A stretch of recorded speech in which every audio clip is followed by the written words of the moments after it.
The City of Sydney has just signed Australia's biggest environmental upgrade agreement, and joining me to discuss is Daniel Goldberg, who's a special counsel at Addisons. Daniel, thank you so much for joining us. Thanks very much, Kate. It's good to be here. Daniel, could you briefly tell us what an environmental upgrade agreement is and how it's being used by the City of Sydney? They're a way of funding environmental retrofits of existing buildings, and a three-way agreement between the building owner, who's looking for funds to pay for the environmental upgrade, a finance provider who provides the funds, and the local council that sits between them and collects the financing charges as levies on the building and then passes them through to the finance provider. And that part of it is critical to the structure and what differentiates it from a normal debt funding project.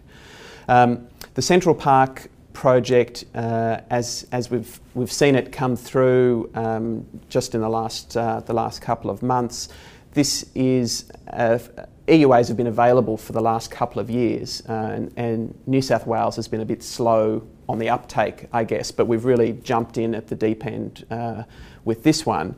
The development's being undertaken at the old Carlton United Brewery site at Broadway in Sydney, and it's a precinct development, not a single building, and a mix of residential, commercial, office, retail and student housing.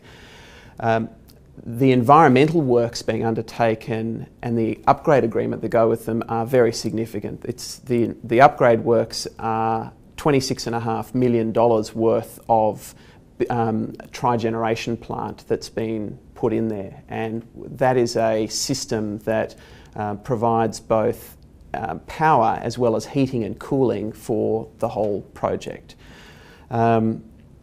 It's been funded by the ANZ Bank and Low Carbon Australia in a fund managed by Eureka Funds Management, and the environmental upgrade agreement has a finance term of 10 years. How does the funding for these projects actually work? The funding mechanism underpinning EUAs is designed to avoid or reduce what's called the split incentive when it comes to environmental upgrades of buildings. The split incentive is simply that it's the building owner who has to incur the cost and fund the upgrade works, take a hit on their return on equity, borrow, whatever it is, but it's the tenant that gets the benefit of that in the short term, because it's the outgoings that the tenant pays generally that will fall as a result of that. So EUAs get around this by allowing building owners to pass on most of those upfront costs, if not all of them, through to the tenant. And that's levied by way of this environmental upgrade charge that goes through to the council.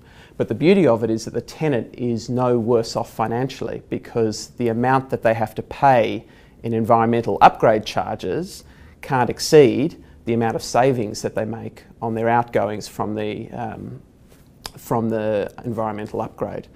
So this means that the landlord is able to effect an upgrade of the building without the short to medium term detriment that they would otherwise suffer. From the financier's point of view, the security structure, which is that the obligation to pay the charges that are the finance cost, is an actual legislative levy on the land, so it runs with the land, and the finance provider therefore has a very strong security position, and that in turn means that they can offer loan rates and loan periods that are commensurate with that much lower risk. Daniel, we mentioned that the agreements have been around for a couple of years now. Have we seen a big take-up of this kind of agreement?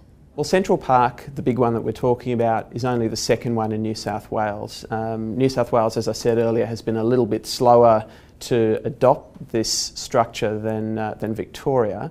In Melbourne, we've seen a number of buildings undergo green retrofits, probably 4 or 5 of them over the last 12 to 18 months. New South Wales, the first one was a 1985 building, so kind of a prime candidate for an EUA in Valentine Avenue in Parramatta, and they did an $800,000 upgrade to the lighting system in that building.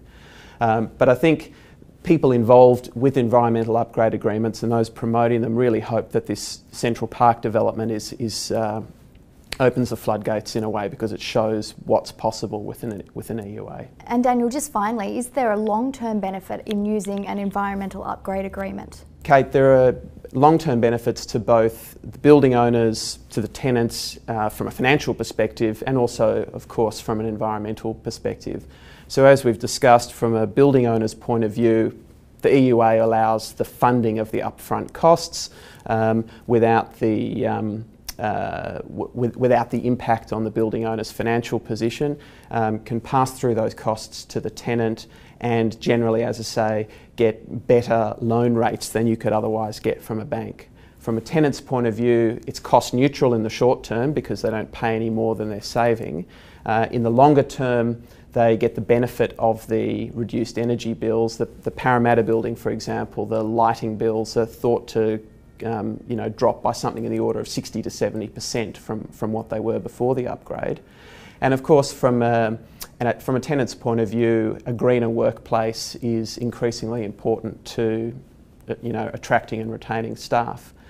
From an environmental point of view, I mean, just to quote some of the figures that they gave for the Central Park development, they think that trigeneration plant will save something like 190,000 tonnes of greenhouse gases over the life of the project, which is equivalent to taking something like 60,000 cars off the road.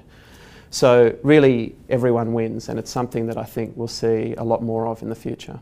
Certainly a number of benefits mentioned there, and some interesting insights as well. Daniel, thank you so much for joining us. Thanks, Kate.